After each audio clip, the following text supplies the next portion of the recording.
My wife cheated with our young gardener and then tried to take half of my business. I used to think the American dream was a simple math problem. Work hard, build something real, come home to the people you love, repeat until you are old and annoyingly wise. I had the work part down to a science, 2 businesses, 1 cleaning company that handled office buildings and post-construction messes, and 1 car detailing shop that turned tired minivans into rolling confidence. I was the guy who could walk into a room and see money hiding in the corners, the kind of guy who kept spare gloves in every vehicle and could tell you which of my employees was having a bad day just by the way they held a mop. And for 13 years I thought I had the love part too. My wife, Madison, was the calm center of my tornado schedule. We had 1 kid, a bright little comet who could talk your ear off about dinosaurs and then hug you like you were the only safe place in the world. Madison stayed home by choice. Not because I wanted a trophy wife, but because we agreed that one parent being present was worth more than another paycheck. She ran the house like a small country, lunches packed, school forms signed, socks paired like she had a degree in domestic diplomacy. I ran the businesses like a general with a calendar addiction. I told myself it was balance. I told myself love was not about counting hours, but about showing up when it mattered. And I did show up.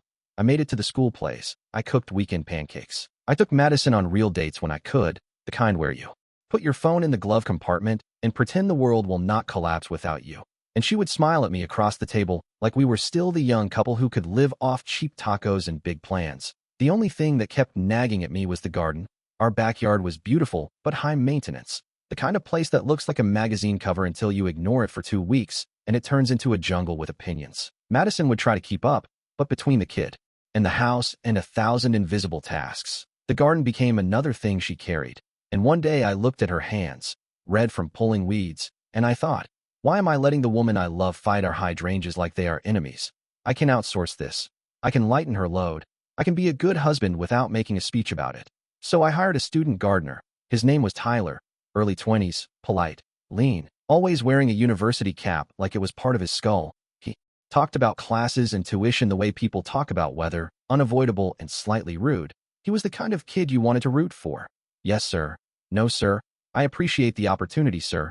Madison liked him right away. She said he reminded her of her little brother, which should have been my first clue that life enjoys irony. Tyler started coming twice a week, trimming, planting, hauling bags of mulch like he was training for an Olympic event nobody watches. He kept his eyes down around me.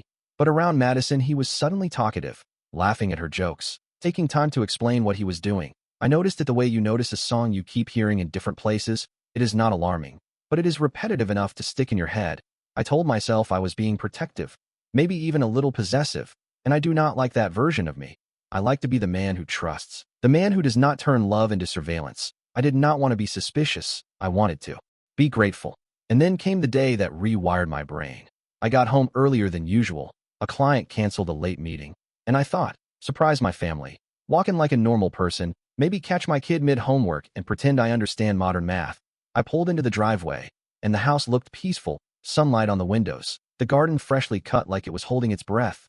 I walked in quietly, just enjoying the rare feeling of being home before dark, and that is when I saw Tyler coming out of the hallway that led to our bedroom, his shoulders stiff like someone had poked him with a cattle prod, and right behind him was Madison, hair slightly messy, one hand on the doorframe like she needed it for balance. They froze when they saw me. For a fraction of a second, all 3 of us were statues in a very expensive museum called Denial. I said, Tyler, what are you doing back here? My voice was calm, which surprised even me. Tyler jumped like he had been caught stealing candy. He opened his mouth. Nothing came out. Madison stepped in fast, like she was cutting him off in a debate. She said I asked him to help me move the wardrobe. It was too heavy, and I did not want to wait for you. She said it like it was completely normal, like every Tuesday afternoon includes a student gardener and a bedroom furniture rearrangement. I looked at Tyler. He nodded way too hard. Yes, sir. Just helping. I swallowed the first words that came to mind because my kid was in the house, and I refused to be the kind of father who turns a home into a courtroom. I walked past them into the bedroom, and here is the part that still plays in my head in slow motion. The wardrobe was exactly where it always was. No scuff marks on the floor, no shifted rug, no drawers hanging open. Nothing moved. Nothing even looked touched. The room was neat, almost aggressively neat, like it had been staged for an open house. I turned back toward the doorway and Madison was watching me with this bright smile that did not reach her eyes. Tyler was already backing away, saying he should get back to the yard. Madison said, "Thank you, Tyler." And her voice was warm in a way that made my stomach feel cold. I nodded. I let them walk away, I heard the back door open, then close, then silence. And in that silence I felt something new. Not anger yet, not grief, just a clean, sharp awareness. Like someone had turned on a light inside me, and I could see dust floating everywhere. I stood in our bedroom and told myself to breathe, to think, to be smart, because if I was wrong I would hate myself for doubting her. And if I was right I would hate myself for being the last person to know. I opened the closet, checked behind the wardrobe like a man searching for a lost sock. I laughed quietly at myself because it was absurd. I am a business owner, a grown man. I handle payroll and contracts and customer complaints. And here I was investigating my own bedroom like it was a crime scene with no crime. Madison called from the kitchen asking if I wanted coffee. Her voice cheerful, casual, normal. And that normalness was the scariest thing in the world, because it meant whatever just happened. She believed she could explain it away. She believed I would accept it. And I realized I had been running my life on trust like it was a renewable resource. But trust is not solar power. It does not replenish just because the sun comes up. It replenishes when people protect it. And I was not sure anyone had been protecting mine. Not lately. I walked to the kitchen, kissed my kid on the head, smiled at Madison, and said, sure, coffee sounds great. Because sometimes the strongest move is to act normal while your mind quietly starts drawing a map. And as I held that mug, listening to Tyler's mower start up outside, I made a decision that would change everything. I would not accuse. I would not shout. I would not guess. I would know. And the moment I decided that, I felt strangely steady, like my dignity sat down beside me and said, finally, now we are going to handle this like adults. And outside the window, Tyler's shadow moved across the lawn like a clock hand, counting down to something neither of them knew was coming. I told myself I was overreacting, because that is what responsible people do when their world wobbles. They try to stabilize it with logic. Maybe the wardrobe story was stupid, but maybe she meant something else. Maybe they moved a box. Maybe Tyler stepped into the bedroom to fix a window latch. Maybe I was tired and reading danger into nothing. I ran too. Businesses and my brain love patterns. Sometimes it invented them. That was the comforting narrative I tried on like a jacket. It did not fit, because Madison did not just look surprised when I came in early. She looked interrupted, like I had walked into the middle of a sentence. And Tyler looked like a kid who had just been told the principal wanted a word. That image stuck to me through dinner, through bath time, through my kid asking me to read the same dinosaur book twice, through Madison leaning against the counter like everything was fine. She laughed at my jokes. She touched my arm. She even suggested we plan a weekend trip. And if you have never been on the receiving end of sudden extra affection, let me tell you, it feels less like love and more like a bribe.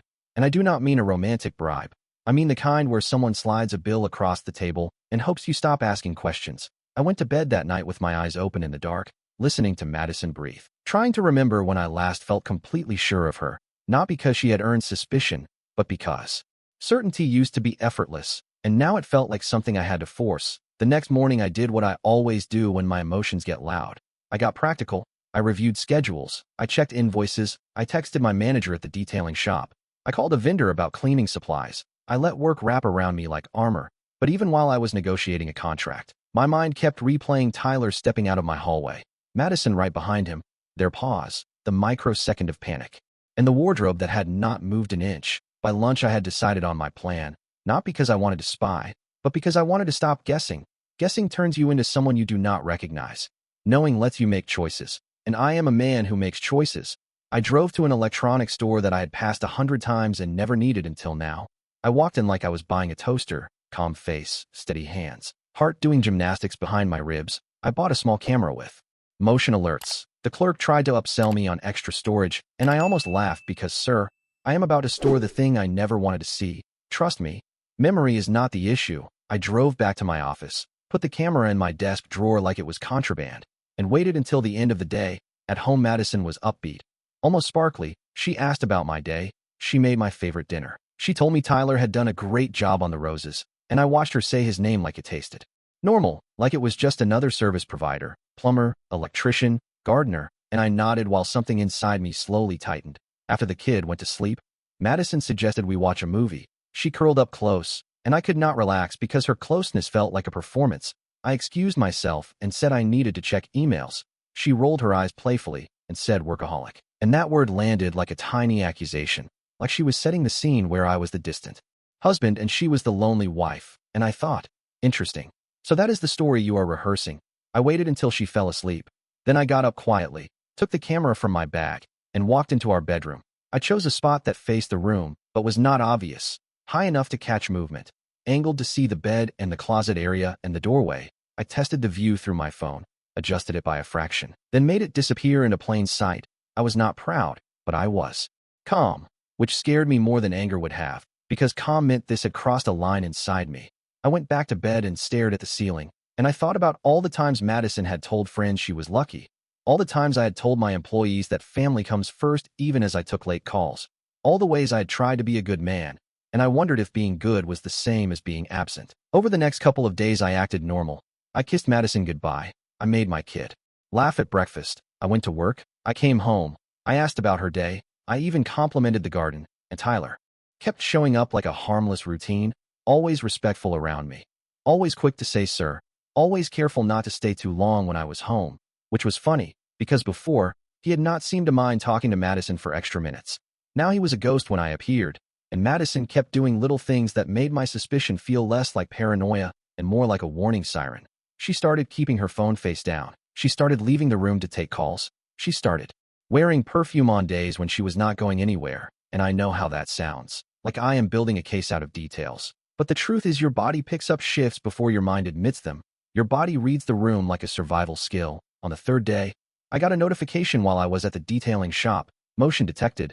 I glanced at my phone and saw nothing unusual in the preview, just the corner of our bedroom, sunlight moving, maybe Madison grabbing laundry. I told myself to relax. 10 minutes later, another notification, then another, and I felt my stomach drop in slow motion, because it was not just one movement. It was a pattern, like two people moving around each other. I walked into my office at the shop, closed the door, and opened the live feed. At first, all I saw was the edge of our bed. Then Madison entered the frame. She looked around. She smiled. Not a big smile. A quick private smile like she had just heard a joke meant only for her. Then Tyler stepped in behind her, and my brain did something strange. It tried to protect me by making it feel unreal, like I was watching actors in a cheap drama, until Madison turned toward him and I recognized the way she moved, the way she tilted her head, the way she touched his arm. Those were my wife's gestures, my wife's familiarity, and I went cold. I will not describe anything explicit, because I do not need to. The betrayal was clear without details. It was the intimacy, the closeness, the fact that this was not accidental. This was practiced. This was a routine they thought they owned. I watched for only a few seconds, not because I was too delicate, but because I refused to let that image brand itself into my mind as entertainment. I am not a spectator to my own disrespect. I switched to recording mode, saved the clip to the cloud, and stared at the screen like it could apologize. My hands did not shake. My voice did not crack. I simply sat there and felt something click, like a lock. Engaging. And I thought, okay, now we are done with doubt. Now we are done with explanations. Now we move. I called my attorney, a woman named Denise who had helped me with contracts before. She answered with her usual no-nonsense tone. And I said, Denise, I need a divorce plan. She paused, then said, are you safe? And I almost laughed because safe was not the question. Dignity was. I told her I had evidence. I told her I needed to protect my kid and my businesses, and Denise said, do not confront. Yet, preserve everything, document timelines, and whatever you do, do not do anything that can be painted as retaliation. I said I am not looking for revenge. I am looking for a clean exit, and she said good, because clean wins in court. After that call, I did not go back onto the camera feed. I did not need more proof. I needed strategy. I forwarded the video file to Denise through a secure link. I wrote down the date and time. I checked our bank accounts. I checked business ownership documents. I checked the house deed. And as I dug through my own life, I realized something else. Madison had been setting herself up. Small withdrawals, new credit card notifications I had ignored, a shopping habit that spiked recently. I had chalked it up to stress or boredom. Now it looked like preparation, like someone building a parachute before pushing you out of the plane. And that realization did not break me. It steadied me. Because it meant she had chosen this, repeatedly, not in a moment of weakness, but in a series of decisions. And if she could choose that, I could choose my response that night. I came home and Madison greeted me with a kiss, cheerful, sweet. And I let her, because my plan needed timing. My plan needed control. My plan needed me to be the calm man she underestimated. We ate dinner. Our kid told a story about school. Madison laughed at the right moments, and I looked at her and wondered how someone can sit at a table and pretend nothing is happening while standing on the ashes of what we built. Later, after bedtime, she asked if I was okay. She said, you seem quiet. I smiled and said, just tired. Lots going on at work. She nodded like that explained everything. And she reached for my hand like she was the supportive partner, and I held her hand and thought, You have no idea what is already in motion. And then she said something that almost made me choke on my own calm. She said maybe you should take more time off, be home more. For us. And I looked at her and realized the story was already being written. The story where my absence caused her choices. The story where she would be the wounded one. And I smiled softly and said, yeah, maybe I should. And inside my head I added, I will be home more, just not as your husband. And as I went to bed, my phone buzzed with a message from Denise. It was short, factual, and it felt like a door opening. She wrote, we can file this week, but you need to secure the child's routine and the business records first. Do you have a safe place for originals? I stared at that message in the dark and realized the next twist was not about catching them. It was about making sure they could not rewrite the ending, and I fell asleep with a strange peace. Because for the first time in days, I was not reacting, I was directing. Filing day felt almost ordinary, which is how I knew I was ready. I dropped my kid at school, wished them a good day, smiled at the teacher, then drove to Denise's office with the radio off. Silence had become my favorite companion. Denise walked me through everything one last time. Calm voice, sharp mind. She explained timelines and likely reactions. She said expect denial, then bargaining, then anger. Not from you, but from her. I nodded because I had already watched that pattern play out in smaller ways at home. I signed the papers without hesitation. My signature looked steady because it was. Once the filing was complete, I did not rush home. I went to my cleaning warehouse, checked in with staff, joked about a broken vacuum. Life continuing is the most underrated power. Move. Madison was served that afternoon. She called me immediately, her voice shaking but controlled. She asked what was going on, said this felt sudden. I told her we would talk in person later and that everything important was outlined legally. She accused me of being cold, said after 13 years I owed her a conversation. I said after 13 years I owed our child stability, and that was not something to debate on the phone. When I got home, she was waiting, eyes red but posture defensive. She asked how I could do this. I asked how long she thought I did not know. That stopped her. Silence rushed in like water. She denied at first, then shifted blame, said I worked too much, said she felt invisible, said she made a mistake. I listened without interrupting because listening costs nothing and gives you information. Then I told her I had evidence and that my attorney already had it. Her face changed, not guilt. Calculation. She asked about our kid, about the house, about the businesses. I told her those conversations would happen through lawyers, not because I hated her, but because clarity protects everyone, especially our child. She cried, then got angry, then went quiet. The emotional weather moved fast. I stayed calm, not detached, just steady. That steadiness unsettled her more than yelling ever could. That night, I slept in the guest room by choice. The house felt different, but not broken. More like it had stopped lying to itself. Over the next week's routines shifted. Madison moved out temporarily. My kid stayed with me. Mornings became calmer, simpler. Teachers emailed me directly. Bedtime stories felt lighter. The court process moved forward methodically. Denise was right. Boring wins. Madison tried to reframe the narrative, but facts do not bend to tone. Timelines mattered, proof mattered, presence mattered, and I had all three. Through it all, I kept my head up. No trash talking, no dramatic posts, no public mess. Dignity is quiet, but it echoes. And as I watched my life rearrange itself without collapsing, I realized something important. I was not losing a marriage. I was shedding a version of my life that no longer existed, and the man standing in its place was clearer, stronger, and very much still standing, ready for whatever came next. Time does something interesting when truth is out in the open. It slows down and speeds up at the same time. Days felt orderly while weeks vanished. Madison's side tried for sympathy first, then leverage, then compromise. Each attempt softer than the last, because confidence fades when facts do not cooperate. The video never needed to be replayed in court.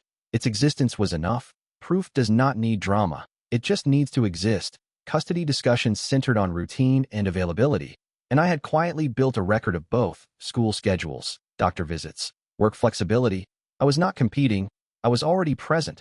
When the temporary custody order came back in my favor, I felt relief, not triumph. Winning at the cost of chaos is not winning. My kid adjusted faster than I expected. Kid's sense safety more than explanations. Home felt calm, predictable, boring in the healthiest way. Madison oscillated between regret and resentment. She asked once if there was any chance of fixing things. I told her the truth without cruelty. Trust is not a light switch. Once it burns out, you do not flip it back on.